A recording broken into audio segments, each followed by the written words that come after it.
अहानबमक्तदा सलाई story channel की महूत सिंजदुना पांथोई मंगांग मयामबु तारामना ओक्सबगा लोइनना इकोक नोना खुरुमसरी ngasi su mayam gidamakta nungairaba matamgi wari ama puduna lakchari wari asigi mamingna Angaobi oirasu Lourani wari asibu ibirakpana Meraimayum Sajina hauzik mayamgi mafamda wari asi khudol tamjari mayam punna taminarasi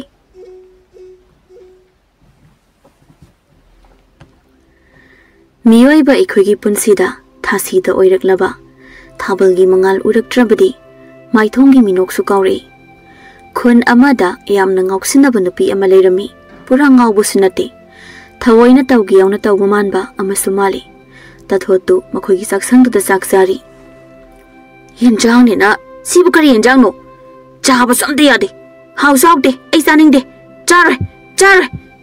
chare bamta ipagi bima isa bu sabu yadrabo ho hore nungdang dine isa na saning bu thongasi hauzik ki khitang saselo adudi horen charage chahari chaningde sigi yenjang se masina pisina thongbage ni yenjang je hautri se tababina adudi sanai bi mana thongbiro dana nongan badagi numit taba phau laikai koidina leiraga hawi haude kaina ngauri ra ngausinari ra yengning dabana makhoi mapa nasa se thosu thotana tathot kaina hai tababi ai tagi haina tabani nangi wangang do henmaliko aina saurlobdi nang ahan thangdi higa yenani hei nongthalgi matamni tathotu second break yaudaba ama mamai phiri haiduna thori hando mi loina hando ai second thori ye hoima tathotu nupa amada pok hek thingjali mi du thingjan madu sokpra khotpra kaina hangbibaga nate ma soe haina o khong hekablei oi mai sire aya khong ju ti cycle ju loi na ti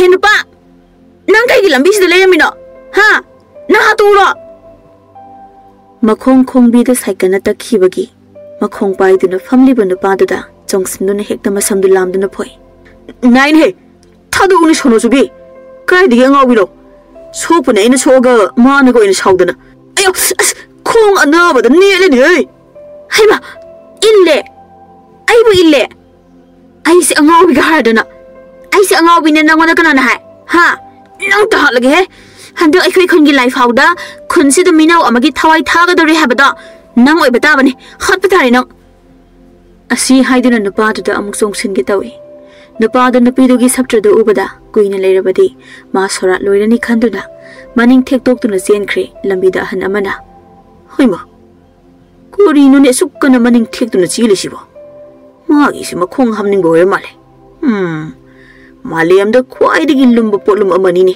mana puduna chili base amang sang adu tadi mahana uram gadari se mamang da sana khawjaw ma leirabasu kanduna chening ba matang duni parina ish wai le horo bazala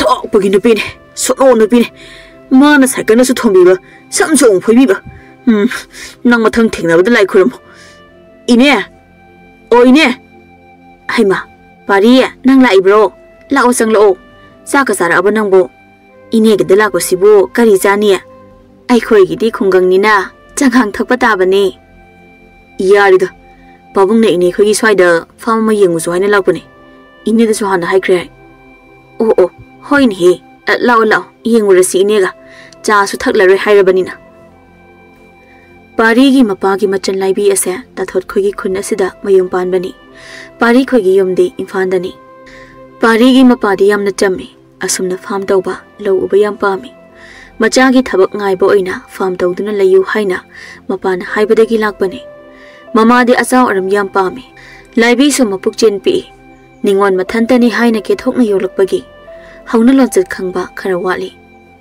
pari ado somgi lori sidagi ne asomgi matai phawbani chawdi chawbani ine na hana yengurabani hayingdagi ilaage aduga nga thada ba horsine Pariga manega pukridugi mamangda matung athokduna wari saduna leplingaida karaidagino khangde tathoto paikhei sensilaaga parigi maningduda thokhe waisili paridu pukriduda upnata sinkre parigi manedu yam sauna wasa ama paikhatuna tathota seset kankre he warak tabi nabra ha nang ngawi rang ngoksinarira hai lamja sara lekhom le nang taibi nang gumbana iyabu pukrida inthaba sardana khangra nang he naine Laibi hebi lai debi sono zubi Angaobi nai haraga kalaka no me nang aina haba jisum tadadi nang su inthajani oh yadre nang aduguradi asi haraga laibi do tathona makhongna thok kauthakre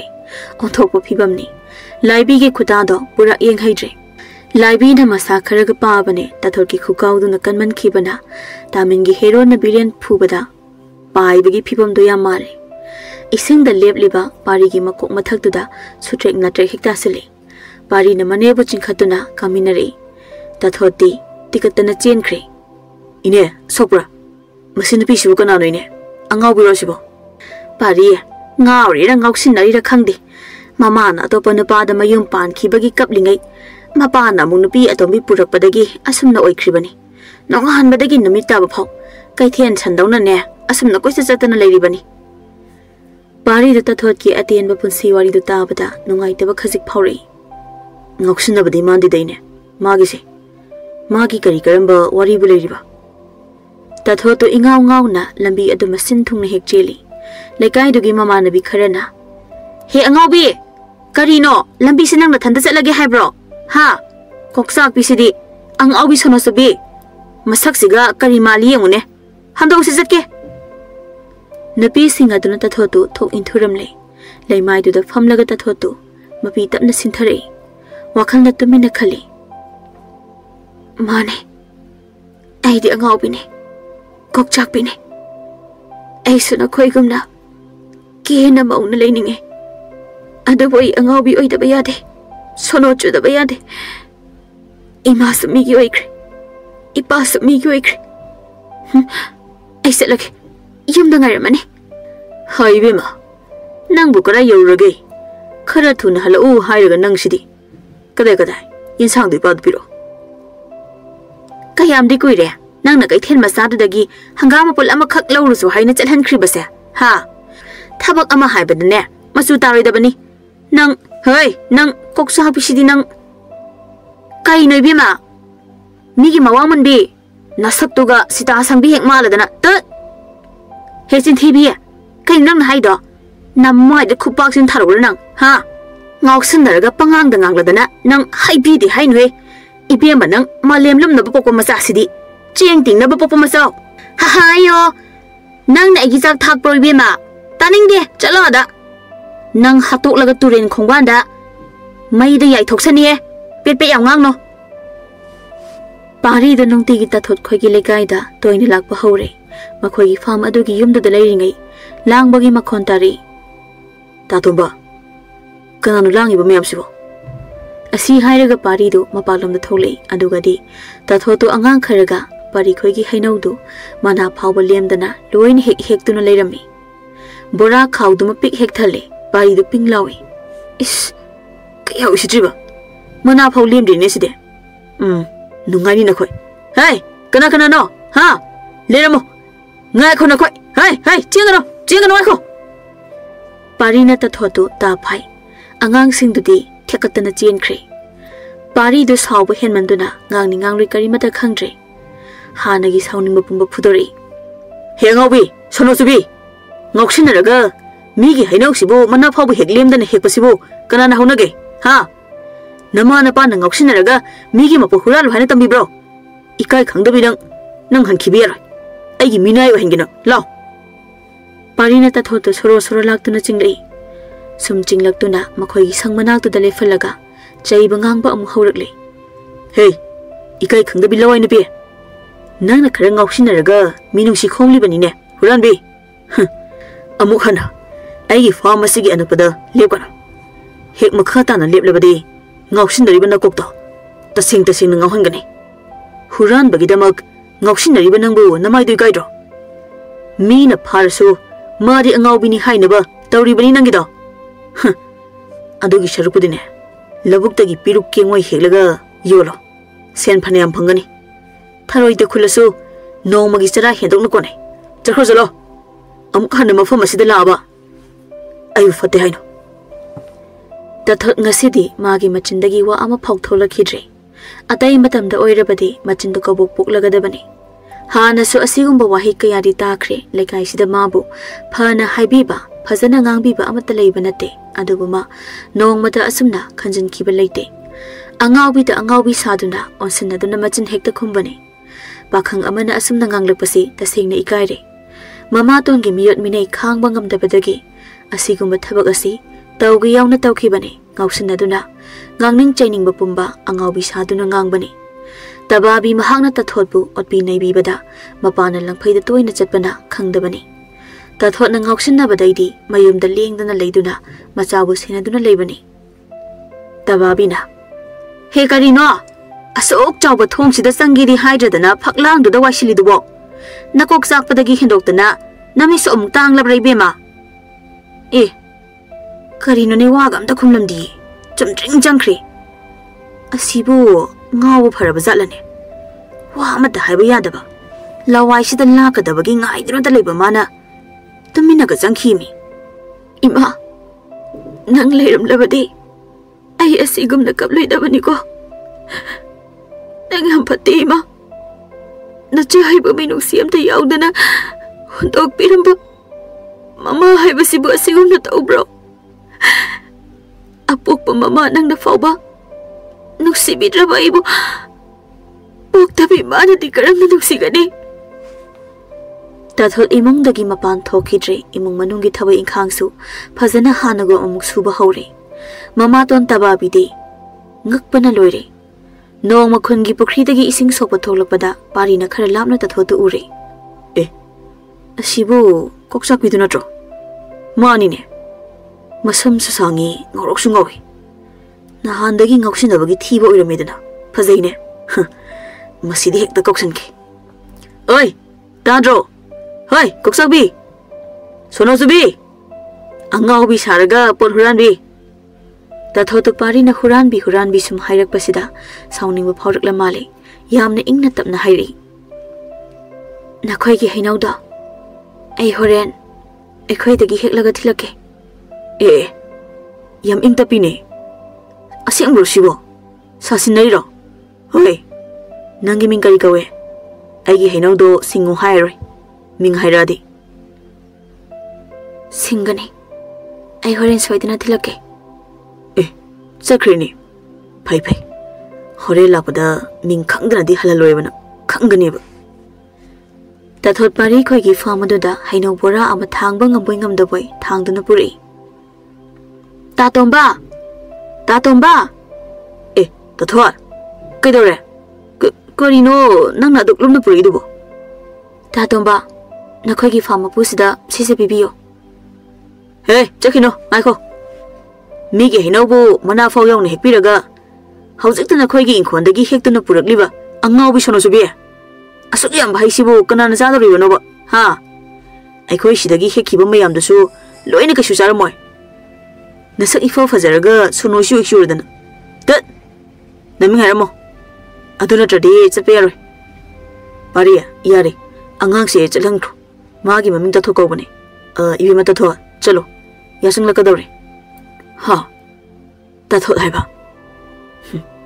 ꯊꯣꯠꯂꯦ ꯃꯤꯡꯁꯨ ꯁꯛꯁꯨ ꯂꯣꯏꯅ ꯍꯦꯛ ꯊꯣꯠꯂꯤꯗ ꯇꯥꯇꯣꯝꯕ ꯑꯁꯤ ꯅꯨꯄꯤꯁꯦ ꯑꯩ ꯀꯣꯏꯗꯕ ꯌꯥꯗ꯭ꯔꯦ ꯇꯥꯇꯣꯝꯕ ꯅꯪ ꯑꯝꯇ ꯍꯥꯏꯅꯕꯤꯌꯨ ꯏꯅꯥꯎꯅꯕꯨ ꯄꯥꯝꯂꯕꯗꯤ ꯅꯌꯥꯝꯕ ꯍꯥꯏꯅꯒꯦ ꯌꯥꯅꯕ ꯍꯥꯏꯒꯤꯁꯦ ꯀꯔꯤꯝ ꯈꯜꯂꯨꯅꯨ ꯌꯥꯝꯅ ꯏꯪ ꯇꯞꯄ ꯑꯉꯥꯡꯅꯤ ꯁꯣꯏꯗꯅ ꯌꯥꯒꯅꯤ ꯏꯅꯥꯎꯅ ꯍꯥꯏꯕꯗ ꯌꯥꯔꯣꯏꯗꯕ ꯅꯨꯄꯤ ꯑꯝꯇ ꯂꯩꯇꯦ ꯃꯇꯝ ꯈꯔ ꯍꯧꯈ꯭ꯔꯦ ꯇꯥꯊꯣꯠꯀ ꯈꯪꯅꯔꯝꯕ ꯌꯨꯍꯦꯟꯕ ꯑꯗꯣ ꯃꯇꯝ ꯀꯨꯏꯅ ꯑꯇꯣꯞꯄ ꯂꯩꯕꯥꯛꯇ ꯊꯕꯛ ꯁꯨꯗꯨꯅ ꯂꯩꯈꯤꯕꯗꯨ ꯌꯧꯔꯛꯂꯦ ꯇꯥꯊꯣꯠ ꯋꯥꯈꯜ ꯇꯥꯗ꯭ꯔꯦ ꯉꯥꯎꯔꯦ ꯍꯥꯏꯕꯗ ꯌꯨꯍꯦꯟꯕꯒꯤ ꯃꯃꯥꯅ ꯃꯆꯥꯅꯨꯄꯥꯗꯨ ꯇꯥꯊꯣꯠꯀ ꯅꯛꯁꯤꯟꯅꯈ꯭ꯔꯒꯅꯤ ꯍꯥꯏꯗꯨꯅ ꯆꯠꯍꯟꯈꯤꯕꯅꯤ ꯇꯥꯊꯣꯠꯇꯤ ꯌꯨꯍꯦꯟꯕꯕꯨ ꯇꯁꯦꯡꯅ ꯋꯥꯔꯧꯈ꯭ꯔꯕꯅꯤ ꯌꯨꯍꯦꯟꯕꯅ ꯇꯥꯊꯣꯠ ꯉꯥꯏꯈꯣ ꯑꯝꯇ ꯉꯥꯏꯈꯣ ꯍꯥꯏꯕꯅꯦ ꯀꯩꯅꯣ ꯌꯨꯍꯦꯟꯕ ꯅꯪ ꯑꯩꯒꯤ ꯀꯔꯤ ꯋꯥꯔꯤ ꯂꯩꯔꯤꯒꯦ ꯅꯪ ꯑꯩꯕꯨ ꯁꯥꯎꯔꯤꯕꯣ ꯑꯩ ꯅꯪꯕꯨ ꯍꯧꯖꯤꯛꯁꯨ ꯅꯨꯡꯁꯤꯔꯤ ꯌꯥꯔꯦ ꯂꯦꯞꯄꯣ ꯑꯩꯅ ꯃꯇꯝ ꯈꯔ ꯉꯥꯎꯁꯤꯟꯅꯈꯤꯕꯗꯣ ꯏꯃꯥꯇꯣꯟꯒꯤ ꯃꯤꯆꯩ ꯇꯥꯕ ꯉꯝꯗꯕꯒꯤꯅꯦ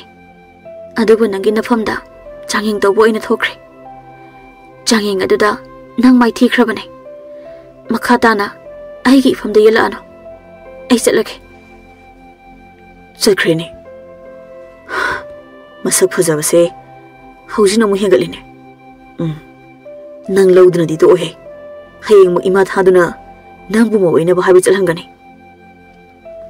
ꯍꯥꯏꯕꯒ ꯇꯧꯕꯒ ꯌꯨꯍꯦꯟꯕꯒꯤ ꯃꯃꯥꯗꯣ ꯇꯊꯣꯠ ꯈꯣꯏꯒꯤ ꯃꯌꯨꯝꯗ ꯂꯥꯛꯂꯦ ꯏꯆꯦ ꯑꯣ ꯏꯆꯦ ꯌꯨꯝꯁꯤꯕꯨ ꯃꯤ ꯂꯩꯕ꯭ꯔꯣ ꯍꯩꯃꯥ ꯂꯦꯝꯕꯤ ꯀꯩꯅ ꯇꯧꯔꯛꯏꯁꯤꯗꯤ ꯀꯔꯤ ꯂꯩꯔꯒꯦ ꯀꯥꯈꯠꯂꯛꯑꯣ ꯐꯤꯗꯥ ꯁꯣꯝꯗ ꯐꯝꯃꯨꯁꯦ ꯏꯆꯦ ꯏꯕꯦꯝꯃ ꯇꯥꯗꯕꯨ ꯂꯩꯇꯕ꯭ꯔꯣ ꯅꯅꯥꯎꯁꯦ ꯋꯥꯔꯤ ꯑꯃꯇ ꯁꯥꯒꯦꯅ ꯂꯦꯡꯂꯛꯂꯤꯕꯅꯤ ꯍꯩꯃꯥ ꯅꯥꯇꯩꯗꯤ ꯂꯩꯇꯦꯅꯦ ꯅꯪꯕꯨ ꯀꯔꯤ ꯍꯥꯏꯅꯤꯡꯒꯦ ꯍꯦꯛꯇ ꯍꯥꯏꯌꯨꯅꯤ ꯇꯥꯗꯒꯤ ꯅꯠꯇꯦꯗ ꯏꯆꯦ ꯅꯆꯥꯅꯨꯄꯤ ꯇꯊꯣꯠꯁꯦ ꯏꯃꯧ ꯑꯣꯏꯖꯔꯒꯦ ꯍꯥꯏꯒꯦꯅ ꯂꯥꯛꯄꯅꯤ ꯀꯣꯛꯆꯥꯛꯄꯤ ꯁꯣꯅꯣꯖꯨꯕꯤ ꯑꯁꯤ ꯅꯃꯧ ꯑꯣꯏꯒꯦꯕ ꯂꯦꯝꯕꯤ ꯏꯕꯦꯝꯃ ꯅꯪꯒꯤ ꯅꯆꯥꯗꯨꯕꯨ ꯀꯔꯤ ꯋꯥꯠꯀꯦ ꯀꯔꯤ ꯁꯣꯏꯒꯦꯅꯦ ꯍꯩꯃꯥ ꯏꯆꯦ ꯇꯊꯣꯠꯇꯨ ꯋꯥꯈꯟ ꯇꯥꯔꯦ ꯐꯔꯦ ꯍꯥꯏꯕꯗꯥꯏꯅꯦ ꯋꯥꯔꯤ ꯁꯥꯔꯤꯉꯩ ꯇꯊꯣꯠꯀꯤ ꯃꯄꯥ ꯏꯕꯨꯡꯉꯣ ꯂꯨꯈꯣꯏꯗꯣ ꯀꯣꯟꯊꯣꯡꯂꯣꯝꯗꯒꯤ ꯆꯪꯂꯛꯏ ꯃꯗꯨ ꯎꯕꯗ ꯇꯕꯥꯕꯤꯅ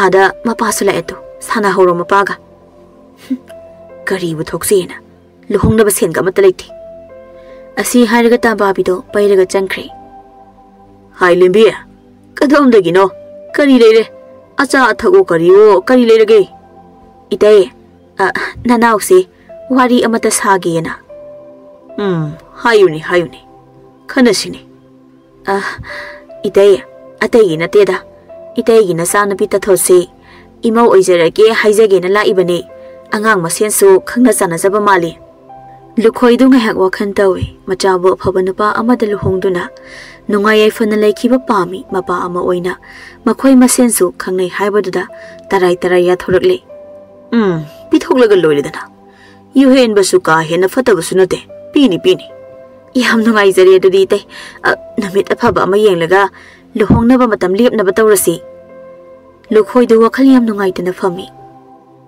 aigi sa singhaudi haiba ei khangi मागी मफम चाब अमद लेज हौरबदे ऐ सिरबसु खुया तुसिन सिरगने तबाबिने इमुंग दे सौकन लांगली तथोना तानब कोइलाउसु लावी करिबु थोएना तौजब सारिबनो लुहोंग बाहाइबसिबु अराइब थबकलो सेन ngakta ni changa दौरिबसे मामा ओक्तबिदुना करि थामलमदना लुहोंग दौरिबा आइदि इजा सु पिबिदरे मखोइगी मिन्नाइ ओइदुना ने लोइरदबने एगी पुंसिसे लुखोइना ताब ngamlaktraदुना इमुंग द संगलागा नामित नचा उद्रिबदो नंगी मदुगी पापतुनने ममा अमा ओइबदा मतिक जादब ममा हाइबदुने नंगदे नंगी नबुक थोकी नचा नते हाइदुना तथी तौबा नंगी सारै खांब ngamdabadagi isa lesabi asina ika iki thadokduna angaobi saklo lawkhibane nangna isabu hanna yengdabana isagi asengba khangdabane mapaide isana lotliba pumba khange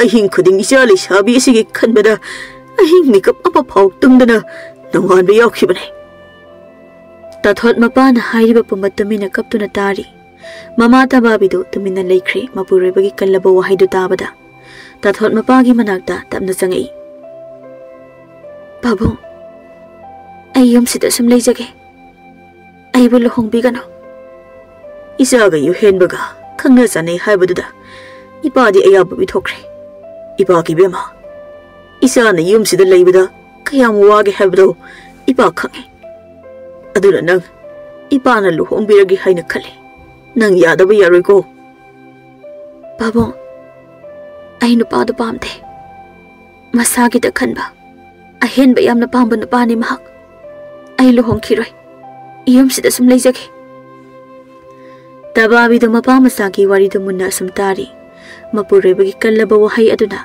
mahak mapungning khara onba mali mamitagi mapi su leptana tari mapungning tamina khali mane aidi mama ama oibada matik chadabini aidi mapok khudingda mahai pandabi upan oishano mama ama oibagi magun macheda matta yaudabi aina karamna mama oigani apok panati haiduna ꯑꯩꯅ ꯏꯆꯥ ꯇꯥꯊꯣꯠꯄꯨ ꯇꯥꯊꯤ ꯇꯑꯣꯏꯅ ꯇꯧꯔꯨꯕꯒꯤ ꯗꯟꯗꯤꯅꯦ ꯑꯩꯅ ꯐꯪꯂꯤꯕ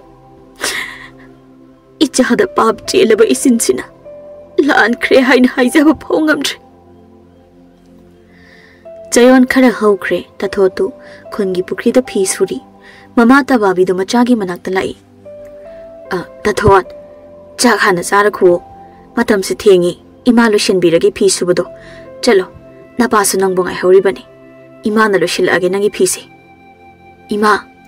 ꯏꯃꯥꯒ ꯄꯥꯕꯨꯡꯒ ꯑꯗꯨꯝ ꯆꯥꯕꯤꯔꯝꯃꯣ ꯑꯩ ꯂꯣꯏꯒꯗꯧꯔꯦ ꯂꯣꯏꯁꯤꯜꯂꯒ ꯆꯥꯔꯒꯦ ꯐꯔꯦ ꯐꯔꯦ ꯑꯗꯨꯗꯤ ꯂꯣꯏꯁꯤꯜꯂꯛꯑꯣꯀꯣ ꯅꯨꯡꯁꯥꯁꯦ ꯌꯥꯝꯅ ꯁꯥꯒꯠꯂꯦ ꯅꯀꯣꯛ ꯉꯥꯎꯅꯤ ꯀꯩꯅꯣ ꯑꯁꯤꯅ ꯀꯔꯝ ꯀꯥꯟꯗꯒꯤ ꯄꯥꯂꯦꯝꯕꯤꯗꯒꯤ ꯍꯦꯃꯥꯕꯇꯤ ꯑꯣꯜꯂꯛꯏꯅꯣ ꯈꯪꯗ꯭ꯔꯦꯗ ꯇꯧꯔꯤꯁꯦ ꯇꯣꯝꯕꯅ ꯇꯥꯊꯣꯠ ꯑꯩ ꯅꯉꯣꯟꯗ ꯋꯥ ꯑꯝꯇ ꯍꯪꯒꯦꯅ ꯂꯩꯔꯝꯃꯤꯅꯦ ꯀꯩ ꯋꯥꯔꯤꯅꯣ ꯇꯥꯇꯣꯝꯕ ꯅꯠꯇꯦ ꯅꯪꯕꯨ ꯃꯃꯥꯡ ꯂꯩꯀꯥꯏꯒꯤ ꯌꯨꯍꯦꯟꯕꯒ ꯍꯥꯏꯅ ꯁꯤꯡꯅꯔꯤ ꯍꯥꯏꯁꯤꯕꯨ ꯆꯨꯝꯃꯕꯣ ꯀꯅꯥꯅ ꯍꯥꯏꯔꯤꯅꯣ ꯇꯥꯇꯣꯝꯕ ꯑꯩ ꯌꯨꯝ ꯄꯥꯜꯂꯔꯣꯏ ꯂꯨꯍꯣꯡꯂꯔꯣꯏ ꯍꯣꯏ ꯃꯈꯣꯏ ꯃꯃꯥꯕꯨꯗꯤ ꯂꯥꯛꯑꯝꯕꯅꯦ ꯑꯩꯈꯣꯏ ꯄꯥꯕꯨꯡꯅ ꯑꯩꯒꯤ ꯑꯌꯥꯕ ꯌꯥꯎꯗꯅ ꯑꯌꯥꯕ ꯄꯤꯔꯝꯕꯅꯦ ꯅꯈꯣꯏ ꯄꯥꯕꯨꯡꯅ ꯌꯥꯈ꯭ꯔꯕꯣ ꯍꯥꯏꯁꯦ ꯑꯩꯅꯗꯤ ꯌꯥꯗꯦꯗ ꯑꯗꯨ ꯀꯩꯒꯤꯅꯣ ꯇꯥꯇꯣꯝꯕꯅ ꯑꯗꯨ ꯀꯨꯞꯊꯅ ꯍꯪꯉꯤꯗꯨꯕꯣ ꯑꯩꯕꯨ ꯍꯥꯏꯔꯗ꯭ꯔꯅꯦ ꯍꯣꯏꯗꯦ ꯃꯥꯅ ꯌꯥꯈꯤꯕꯁꯨ ꯅꯠꯇꯦ ꯃꯄꯨ ꯄꯥꯟꯕꯁꯨ ꯅꯠꯇꯦ ꯄꯥꯔꯤꯒꯤ ꯂꯩꯍꯧꯔꯤꯕ ꯐꯤꯕꯝꯗꯨꯒ ꯑꯩꯅ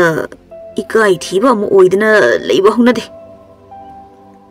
ꯀꯔꯤꯅꯣ ꯇꯥꯇꯣꯝꯕ ꯅꯊꯟꯇ ꯃꯨꯔꯨꯝ ꯃꯨꯔꯨꯝ ꯁꯣꯜꯂꯤꯗꯨꯕꯨ ꯀꯩꯗꯧꯔꯒꯦ ꯀꯩꯁꯨ ꯇꯧꯗꯦꯗ ꯏꯇꯩ ꯅꯠꯇꯦꯗ ꯇꯥꯊꯣꯠ ꯑꯩꯈꯣꯏꯒꯤ ꯐꯥꯝ ꯃꯄꯨ ꯄꯥꯔꯤꯗꯣ ꯅꯪ ꯈꯪꯕ ꯅꯠꯇ꯭ꯔꯣ ꯈꯪꯉꯦ ꯀꯩꯗꯧꯔꯒꯦ ꯑꯗꯣ ꯄꯥꯔꯤꯅ ꯅꯪꯕꯨ ꯄꯥꯝꯃꯤ ꯅꯨꯡꯁꯤ ꯍꯥꯏꯔꯛꯂꯤꯁꯦ ꯌꯥꯝ ꯀꯨꯏꯔꯦꯅꯦ ꯅꯪꯕꯨ ꯍꯥꯏꯖꯕ ꯆꯪꯂꯛꯑꯦ ꯇꯥꯕꯗꯒꯤ ꯃꯆꯤ ꯎꯪꯗꯨꯅ ꯑꯗꯨꯝ ꯂꯩꯔꯕꯅꯦ ꯅꯪ ꯌꯥꯔꯗꯤ ꯑꯩꯈꯣꯏ ꯐꯥꯝꯗ ꯑꯝꯇ ꯀꯣꯏꯊꯣꯔꯛꯎꯗꯅ ꯃꯥꯕꯨ ꯑꯝꯇ ꯎꯅꯕꯤꯌꯨ ꯆꯥꯛ ꯑꯝꯇ ꯆꯥꯗ꯭ꯔꯕꯅꯦ ꯇꯥꯇꯣꯝꯕ ꯑꯩꯕꯨ ꯀꯔꯤ ꯍꯥꯏꯌꯣ ꯍꯥꯏꯕꯅꯣ ꯑꯩ ꯇꯁꯦꯡꯅ ꯃꯁꯤꯒꯤ ꯃꯔꯝꯗ ꯋꯥꯔꯤ ꯁꯥꯅꯤꯡꯗ꯭ꯔꯦ ꯌꯨꯝꯗ ꯑꯁꯨꯝ ꯌꯨꯝ ꯄꯥꯟꯗꯅ ꯂꯩꯔꯒꯦ ꯇꯥꯇꯣꯝꯕ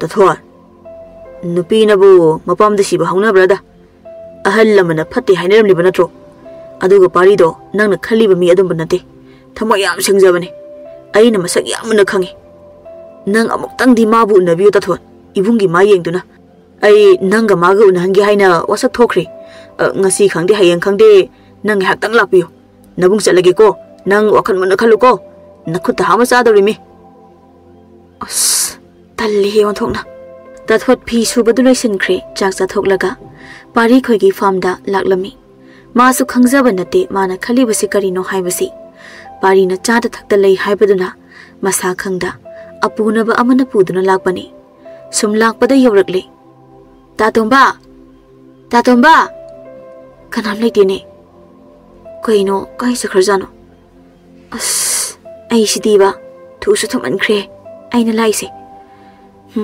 chalage da karim hairamdana chalage hairibro kari lerage karino muhurali duna tathon ipa pakhana lala tawduna khumlei kaino aina kari huraladana karim hurande ko ai ta tomba leitro ta tomba unagena lakpane chalage leitradi haima tathot nang la abo chango se sida famo aine challoke kuiroi pari wari shawro ko aina ta tomba leite haikrabo nang na chengi tawridubo nang chak cha de haido karigino ta tomba nang sai hairame chak cha kari chak cha dino pari du ta thota nungsiba pumba haithaduna yengi ingna tapna mamituna kirup yengduna hairiba ta thota yengduna asumna hairi ai nang bu nungsiure ta thot nang haijaba changlei haiba ai su khange nungsiba khajik horakpada ngairi ngai matam sida nangi pau tabada ai kyam waki ai hi nungsiba sa nafam du fongdringai thamoi da adumak leikhragadra khalubane adubu ta tombagi mapandagi thamoi gi maron se nafam da yohanbire nang ai bu nungsibiyo hairoi aina nang bu nungsi jabgi haktu khak pibiu ta thot Tathot mamay ngang sili masu thamoy maron lolai adubu ikai bana hen manduna ai chalage ai bu ikai bu bibi gano Tathot nangai gi wafam si yaning dresira aina nang bu sina jaba nungsi jaba sitang yabiyo ai thamoy sha ningai yam chawe nangi na fam dagi laptho ki ngamdre kayar khana nangi wakan khalroi khalabasu ai ngamdre ai chalage haye nungdang wairam khongi pukri mapanda unase chalage Tathot sen kre pari do momon nokna Tathot pu yengduna lehore mamai ke yada soliba nangi su adugumba magul lama lerumgani haiba ai mangda phau mangude asuk jamjabi asuk nungsibi mabu mirai riba magi mafamda para amadi tambigani matam khara hokre pari amadi Tathot nungsi lambi chatminare ngasi su makhoi gi khungi pukri mapanda famduna wari sari Tathot Tathot lei kaina da pari khumli se tadraba daida darasu sumnung shirakpa nangse nangse yumda puningi boidi Tathot kamai tawne as nangsidi pari ga Tathot ka nakna phamina duna wari sari badu yuhen bana lapna ure yam saungna sangli Tathot napa kanano kaigi na nangna adu hangido nangna khangbagi kaisu kananda bra khale hoi nang ai ga haina sinaduna leiraba nupine nang bu yengsinba ai gi hakne nang musi kaubra ha aduga henupa nang kanano migi khunsida migi luhongadaro nupi ga unariba nang sai saning bro Tathosi luhongadore habadi nakhoi napana habro madi khakine Tathoti parigine yuhen badu saubana mana pai bayadre manaton gado bastaka ama thousand bachalani mapa pan basini magi asauba mapa leitre mama na yolakpani kanamta na mapa pan bayade ma kari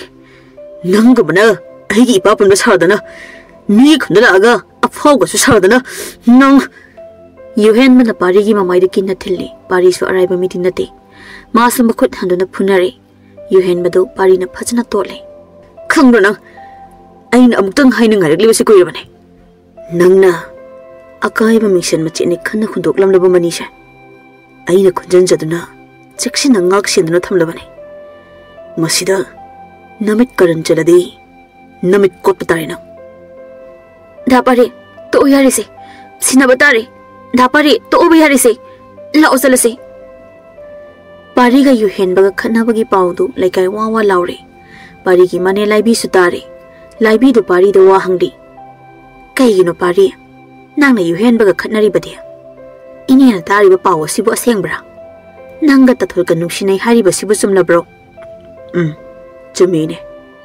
ai maga natradi yumbaloi ai mabu nungsiure ne is imai pima Angaobi koksak pisina trabadi nang nupi amata leitraba ibunga hai ngalinge de lapthong na hoko nang amane nama khangladi lan sarani iyagi kari watana no Angaobi sono subisi yumdogi mau oina nang na pusinbada aikhoi gi mai khugani nang wakhan tawko ini chalagi aina haisini nang wakhan tawko kari wakhan tawdoiba aidi lepkhre laila aga thingla sungam laroi mabu amutang nungaina thambo haibasa aigi firemne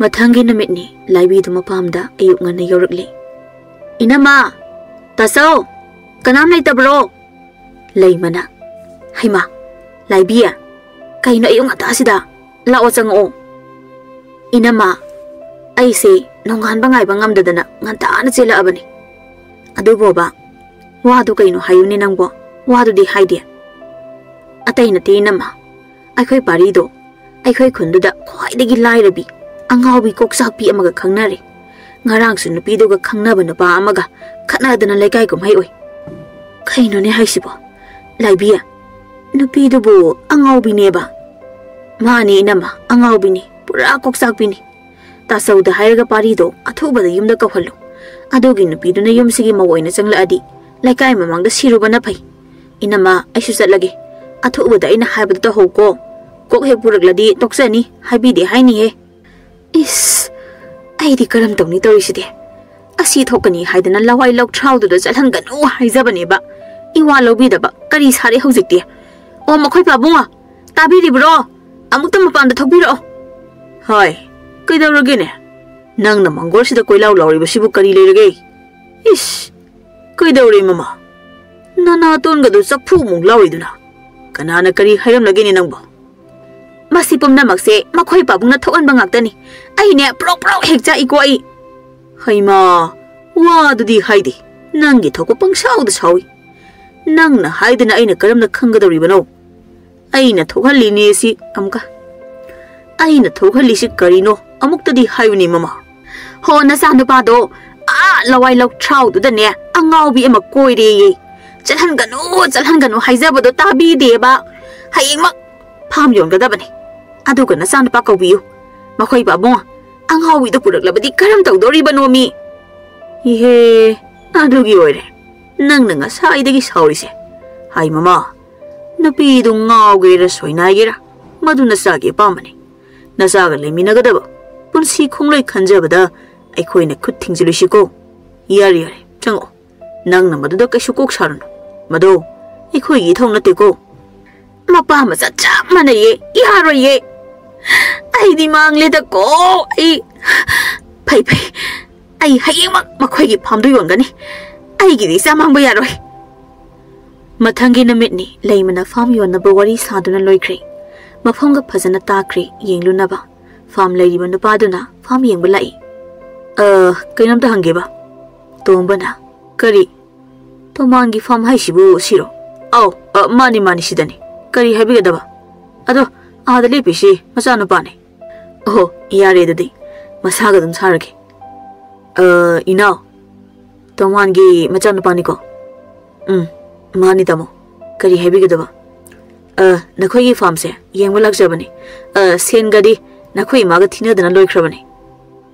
Kaino haibisibo mi wanaramgani tamugido. Akhoi farm sidi yon khibalati. Kaino itay malay makhoigi farm na tabrosibo. Andubadi mani ne. Aduni hairisi. Ngarang nakhoi mana farm si yolagi haina lakpagi aiga sen ga thinakrabani ne. Nangsu yongga pau phawna dramale. Amutang phawno phare dudi ngasigidi ai yorage hayengdagi akhoi laagi pari du sawana mamit I thangna ngangladuna mayumda lai. Ima ho ima babo pari gi mama mapado machagi makhonta bada tholei mama di tamina lei machana sawagi maram khangbana mapadi ingangakna kaidore pari isana du sauribadi karigino kari leirage kaino pabungai magana khalisibo ai wasu amata tadana farm yolisibo kaigino habiyo pabo kaigino farm yolise ha sen thinadana loire hairisi sumraba isa thoiba ipabu Angaobrane isagini haini ipana leidana isada sinaraba farm dubu karigi ipana mu yongadoribano ngara ikoi farm da nupa ama laktuna farm simana leire senga thinadana loire hairame nate sibu phagi tobu yabro ha sibu phagi yabo waraba babo aina sibu haijano yabo waraba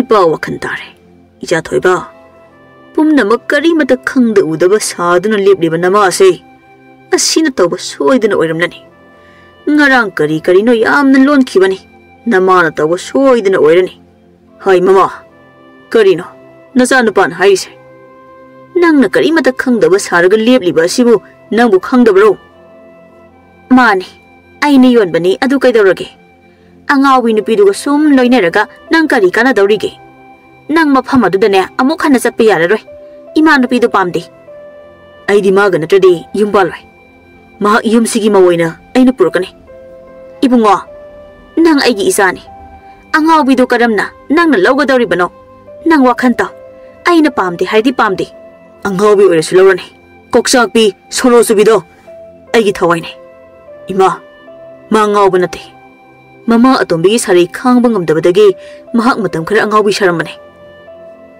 Mama nang si wakhalon thongna tadidako aina ngarang aduk phajana haikraba wadu nangdi wakhan taramdriba oire kaino napana jana khalisibo aina pamde haidi pamde Nupido aigi mau oina lausinba sungam ngamoi ai di haisini mabu yumda mau oina puraklaba ai zakini aigi ipam lei nangbu nama aina chaunaba kaya wana yolakhiba habado nakhoi suna chale ba matamda khanglakani ima ai di maga kaina bangamai hai ngai khoni changkhinu ne wari sakhisi ne ai ne ai hairi sidi ko ai masi pumba mapa nang thon mangaktani lawai lok trawa duda hek chalhandana ai di isana bu pam labadi yare hai nakhoi nupi na nupi bu otpagi thabak to ai gi yum asida di tarokanu ko nang ahan thangdai gi lisai sajani ko is kari no ba mapa masana khali basibo ngai khoni changkhino puda puro khangani ba yum sida ne numik kani leiba ngambano yeng batari dana isa mathantani ai nei gi apa mai mok thigani ta thotu somda tongban pari khoi gi farm yon bagi pau tamlakpada mathwai nungai jade pari laklaroi tra haina wajai ta tomba ta pari do karam kandala kani hairamge ai ngonda karimata su hairamde ma soidina lakani bema ai na mabu thajai mana laklabadi ai gi da changlakani ma laklabadi ibung nangbu koroke phari adadi ta tomba ai amuk changkhrage somda pari do mamana atopa nupi haina bachanaba kana themli pari leifam chafam khangdre ma ta thot uning bana loire pausi ta thot tamduna ta thot payum da pusilage haina chap yungna leple somda di pari gi mamana mani laibida pau tharaktuna ta thot khoida machaga lapthokna na ba haiba thari hai ta thot ta babi haima isi yam thajadana kadomdagino kakhalo phida somda phambiyo yare ai phamba lakpa nate nasan pi Angaobi du kokthoro sasat kokthoro ta babi kaino isia yamna sawiri badubo isana kaidorum lagi hai ta babiya nasa ga yam nuksiba sadana ngangla anu nangna apokpa nate haidana thina tawbadagi ngawraba na chaduga ai gi iyaga khangnari do yam thuna lapthukno hayo ai adu haigena lakpani o ibi masak phajabiya thokpiri edana hai nang kai khoi pari ga leinari ba mari do yam thuna lapthokno ise yare lepiro ai wari se wakhan tare o wakhan ta bira brai ma nang ta wakhan ta bana kanaroi nasa Angaobi asisu khara wakhan ta halu ibi mata thot isagi ima leiri matam amada isabu imana inthokluраbasu haujikti isagi damak ima leiri basidi isagi kari watkani kanamtagi mawa lawruno pakhang lisabi nungsinabadabu kanana thingba ngambano koino nungsino chienge su chenko imana chauna hongani is imai pima taseng na singnabagi mawngni na khoi gi sidia ho ibema na khoi gumbane law thraw no pina leibada matik chaba yum nate ai khoi gi ipam do konungum laba yum do leibagi asaga tawjaba saradana o ise ibema na khoi gi konungum laba yum do thadok lamlaga usek makhong puthaba yum do leiri basini nupi gi punsi se tambangam banate nang na konungum ba yum do thadok lamlaga usek makhong puthaba yum da punsi leli ba sumna ai gi sasu ai khoi gi yum apat pase thadok lamlaga na khoi gi konungum laba yum do gi mapu oiru basu kanana khangba is yam ngam gadori ne na khoi dia ikai ba khangda bagi hidak leiti haiduni ne ai haujimak inamada pause tamluni phaiya bana khoi ima kari adum na hayuri bano ai khoi na lan bane megi macha ina khunba khangnaruba ai gi irane ima gi bema sibu isa khakina ralo makhoi gi macha ina khunba duna hairakpagi nangna yabane nangi na rana te masi lairabina ina khunba nupa koina basibu nangna ahan bro as nang kaisu khalunu se ima leiri makhoi ni isabu sitaba yaroi ima lei jagi tathot mama de yenglaga mabi pupup tarakle mama gi ima leiri haiba wahai sitaraga mama na toina haibiramba wahai du ningsingi ima nang ibu nuksibra ima nang ai gi lengdana lebiyo ko ai lohong laroi yum sida ima ka sum leirase Angaobi sidia isabu karigi nungsiroi doribano adoga yengoi napi na mapam da si haide isa na yung pan khrabasu Mama Machagi Maridi, Kidam the Taloi. Parise, Chango. Ibima the Tutpu like the brain. Like Hibane, Tomba, Kidaroganambo, Kaigino the Tut Hangli Bade. Ineko Torke. Ibima, Nang Tatombala in air. Tatomba. Ibima, Parido equidele hoy. Nangbu unaning Bamali. Nangbong Haktang Lakuyaga Doribra. Yani Tomba. Ibima, Chalo. Mila I hide say, Carino hiding Balerum Gani, Chaluro. Chalo, Bangting the Tianganuko. Hoima. Tomba Amatita Toto, Tomba Kogi Mangon, the family Paparina Ure. Pari, Nakoini Warishan Ramuko, Nayamba Zalolake, Quiro. Asom the Sulaibido, Mapam Yorotli, Libina. Inama, Ho Inama. Haima, Libia. Kaino Yasang Basida. Aina Hakibado, Karam Taraginambo. Adogine in a lace Nama. Tawai say, Jack by Handana. Tainless to ting like Hitana Abadi. Ado Boba, Warido Carino Hayo, Nambo Hira Braba. Hiring a sido. Magi Mama Atombido, Pura Paubini. Libina Tababina Tarakibakaya, Hirakiba Pumba, Manamada Amata Sitadanatami. Laimado, Tatopuma book the Yekri. Laimana. Pare. I'm on the singer Banine. Sing Nabagi Tabukta with Daridana. Libia, Nang so haying hello. Nasidi Tiang. Laosang Lassi. Matam de some hawkre, Parido Ting La Pau Halactri, Tomana. Hi, Mamma. Nazan about the Bukarai Sakani Hiram Gene. A soup ting lebasi fall with Halactri Wasibo. Karaidan of Oman Sali Wasibo. Kangzalak said the Mamani Haidenabu. Aibuna Saduna, me in a sing tabi basunatre. Chatning ekusi, chatting drekusi. See the Sakani, Adoni Adani Kari so Hibina Banate. Karai de no, Lawaina pi amag hecting Rubadagi. Pumang himang labani. Hi, Yari Nupi. Nupi in a quigine. Nasan, Patraga, Mingon Tainabado, Tarokan, 890. Tong Tilly was in a canano. Nasara, Amtio. Layman at Hondo Hangdopada, Pari Amadita Totka, lived to Nalerami. Hi, Bogatoboka Purine. Isuta the Bise. Kaya the Gablino. Is as nam than hate the party in me. Is I did already na. Like I'm amongst the hero on a party by. Hi, Mamma. Nang Huntang she the Igilish Channing Drabadi, to me up the leo. Ibema. Nang giving the Garicoba. That thought Kawai Babon. Succumbing go on to own a son of credit. Pare. Jangoso. Ibungo, Chalo. Angangsi Pusilo. Carino, Nakoina Panas and a Calisibo. I say amongst the meal in a tada bagi one in it. I getting but Pambakari at the Kangan Tauribasi. I will am no sit bagi one neighbor. Nasita lap on the piece among the able your lipa neighbor. No more than Angamazanati. Wakanta. Nasana Puriban a pishananginate. Nasagini. Nang the palm the hiding a Kanbagi Matota de go. Oh, I call him Mamma Pani Haidana. Isagi a papa Lambis embassy. I call it Taunatabro. I call him a quaver chow never yok but the Kayawan Yoli. Aduga mana chow race hanging hiding a towning but a toba. Mamma by Quay Maisukari at the Yendaba. La wine be a sibu, Yum Sigi Mo in a Purapa, Adi Mabuna, Imo in the Luxembourg so way. Nakoin a panas and a panabadum. I want the Karimata Hidakano. Ihe. Mamma nang si Hidagusum Angang was at Ida. Imung the Angang singly. I gilly say, Mato toning de go. Chalo. Angang sing a sea carino, on the imbuso.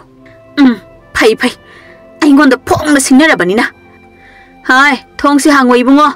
Ta bro. Se, Pisi Hongo Hollow. Hayang and Hogolo Hayo. Equi mana, Nangi Pipirese, Hondo, Anduga Taxarose. Matangi no mitni, Lukogi Mangonda, Lukoi the Fonduna, Milak Bangairi, Domana. Yum Sibu, Lukogi Yum Obira. Oh, money. A hectolink biro. Hi, Mamma, Milai, Pida Putoro, Amka. Oh, money. Hectolink biro. Hi, Mamma, Milai, Pida Putoro. Nakoi was Agado Torang Torobran Hay. Janunga to Putorong Novatoro. Tomanga lak me never nupa amana hana wari hori. Wari she, Shumdobani. May I the family batada, Sigi Majana. Somgi isa ningondu ngarang si pudunu lai.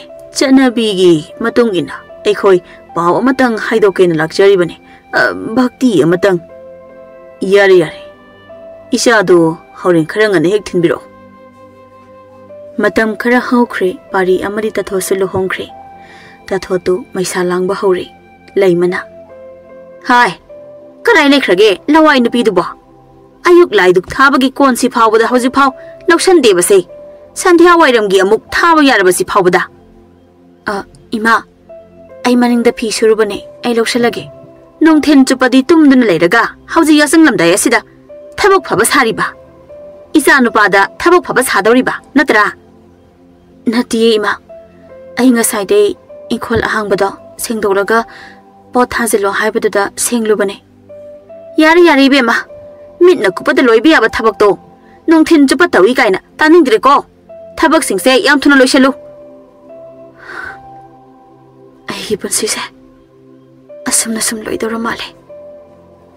Tathot wakal amada mangduna chak thongli. Chak tu pungka kare. Kanam do mapan yau khibaga. Lai madu nuksit ki mang thana paishilei. Hai, cheng dun na khoi nakpa na madu na pirakpra. Ha, pungka kare ni se nang khangbra nang. Mamai da khupang na thazili. Tathot ayo phau haide. Phubagi chaina dagi. Manem gi kallaba wahaidu gi chaina na henkre. Mapi di tup leptana adumak tari. Manem da kirup yengjai. Makubok mapuri ba chensilaktuna. Parina. Kaidong nargi ma. Kaino kanam side. Hoi ibungo nangi na tu sayen bise. Thabak amata khoijang de. Chak si pungka kara phau mangduna phamduna leiramli bani. Adugi oire. Ka khrabadi amuk thongjani kaidoroge mama. Mama, nang thoglo. Yare. Imau na dum tawjarasani. Nang yauranu ko lao. Cheng se sargadagi ne. Thadarakpadu mangai re ne. Ha. Kari thuena. Chayon khara haukre tathosu tha leple. Imungi thabak pumba parina loina tawre. Laimadi asawba nongmagi helei. Nongmasu laimagi phanektu tathona sunaba haiduna maningda tingjinduna thamlami. Laimana. Haima. Imagi bungo. Kaina tawridu dia. Nangna surido imagi phanek ni ne. Loire. Mangle dana sidia. Sibu kaidoroge ima. Midogi sunate imagi sibo. Oh, nangi sinatu wani haidana tawrini ne. Aina tathona sunaba haidana thamlambasi nangna suri baneba. Ibungo nang sinupanin hey. Is imadi loire dana. Loire. Mama sangamde ima khanginadro. Ima sunabi yepanate. Nasada suaningdrade ima na kok sudokpu yadrose. Is Imai pema isadi pura morada phamedana. Kaya da kalliba nupi gi mayai se. Hai, tawngabi aphaubi. Nupa phabi. Lau tholau. Lai madu ngang duna mamai sat lai thorakpada. Mangol dari duda sat launa nan thukre. Koi lau duna kaplema. Oi masire. Kwang si haudre ayo mai ti. Sayo. Ti amale ne. Mazanupa na sensin banang dringaida. Imong dalaiba mamong na hana yorakle. Tathot yam na wang jawi. Lai madi makon kanjabagi wani masadi wachetang khaini. Tathot na manemdu wathi wahang leitana sat hekta phaina pamkhali. Masangam bangamdaba hanna yengde mapure badasu thaudade. Lai madu mamawda yam ngakna yengi. Ima kamai tawrino. Phajani yenglaga chatpa yadra. Kadai soke. Khongse singli thukhiba mali amukta yengu. Lekhong hakta sungaire ai ising purake. Phajana hana samkhise. Aduga karaida soklibano haibadu yengasi. Mamawna chen dana magi damak hotnabi badu ubada. Lai madu ngasidi ahanba oina mamawda mamit kuptana yengai. Nongbu nungshiradi iphata phajai. Nongbu nungshiradi heloi muk phajarasu yengningde haiduni. Mamawdu nahandagi nungshina yengludabana tathot ki phajaba khanglamdabani. Namit kharani hokre tathotna. Ima saksi saringaida khara sathoagera. Ai thiraage. Hai bema. Namadi nangna thongba saktu chaningamoine. Makhoi babong. Ai bo amu ikaiba pibirano. Ai na matam kaya tumlubana. Imause yumlei mani haiba khangludre. Ai gi imaudi yumlei mani Angaobi nati. ꯑꯩꯁꯨ ꯈꯪꯉꯤꯗ ꯅꯪꯅ ꯀꯔꯤ ꯈꯜꯂꯤ ꯍꯥꯏꯕ ꯅꯆꯤꯟꯗꯒꯤ ꯍꯥꯏꯗꯣꯛꯄ ꯉꯝꯗ꯭ꯔꯤꯕꯗꯣ ꯍꯥꯏꯍꯟꯕꯅꯤ ꯏꯕꯦꯝꯃ ꯅꯪꯒꯤ ꯆꯥꯛꯇꯨ ꯊꯤꯔꯛꯑꯣ ꯅꯃꯥꯁꯦ ꯅꯪꯅ ꯊꯣꯡꯕ ꯅꯠꯇ꯭ꯔꯕꯗꯤ ꯆꯥꯅꯤꯡꯗꯦ ꯀꯥꯏꯅ ꯉꯔꯥꯡ ꯃꯃꯪꯗ ꯆꯣꯏꯔꯣꯟ ꯑꯣꯏꯅ ꯂꯣꯜꯂꯛꯄꯅꯤ ꯑꯩꯒꯤ ꯏꯃꯧꯗꯤ ꯁꯅꯥꯅꯤ ꯏꯃꯧꯅ ꯁꯣꯛꯂꯨ ꯊꯦꯡꯂꯨꯕ ꯄꯨꯝꯕ ꯁꯅꯥ ꯂꯣꯏꯅ ꯑꯣꯜꯂꯤ ꯑꯩꯒꯤ ꯈꯣꯡꯁꯤꯁꯨ ꯐꯕ ꯅꯥꯏꯈꯤꯗ꯭ꯔꯦ ꯏꯃꯧꯁꯦ ꯋꯥꯖꯔꯕꯅꯤ ꯊꯕꯛ ꯃꯌꯥꯝꯁꯤ ꯍꯣꯠꯅꯕꯗ 이수 와키니 타박 아야amba 이붕어로 떠홀로 까라이 레이크라게 마보 이붕어 파리 그이노 이마 그더러게 빅사부터니 건젠디 빙군 무허위 하이 이마우나 떠리바 타박시 낭나 떠 이마와 한가노 마마 와르디 이수 와가니 밥다브라 낭 거리노 이마기 와이도 어나드로 망원들 로이나 떠홀로 하이바나드로 나때 Namase, Mamogi a sing was Haktam Ure. Aduna Mamong Nushira E. Yumlay mani high crane namana. Adunidana. Ima, Nawakantar Nabuhot Navada, Nazadine, May Mang Labane. Hi, Nangdana Legano. Imonatory but Tabaxinangto. As Mani Mamong Nushinavase, I wanted the pop oireduni. That Hoto Manem Gisak Putuna Changlaga. They wanted the tummy. Aduga manemgi manakta famlaga ima jaksi satho ase as khusam purak trene ai larke ko ima oi ma ima puksi kinom taure hai ibungo imausi nga auto khini se ima ge manaksi da hiphalo se aduga nang maning leika gi nani amubi do koro as ahina khong ya dabaga ibema Sordo sang na holo sang na ima lay wagan ko kaso toroy ima buksi kayo toroy ayaw ari ima ngay haki matong amay bisu yoragli tathoto machano pa ama phangli mane makudo haraw ba na loire mama ipanda di isay topsi ish nungay re hey ayigi mangola sida isu na che na chong na sanabado ugo daway din na siya tas kamdawi 아이기 콩시다 파라바디고 칸가담니 타발 종닝이미 아이디야 이붕아 이비마기 마밤롬다수 파우 하이코 타톳기 마넴 레이마도 타톳부 얌 루나 타우크레 레카이기 미 아마타나 마모기와 아마타 하이루바가 야바 나테 마나 종신두나 칸나비니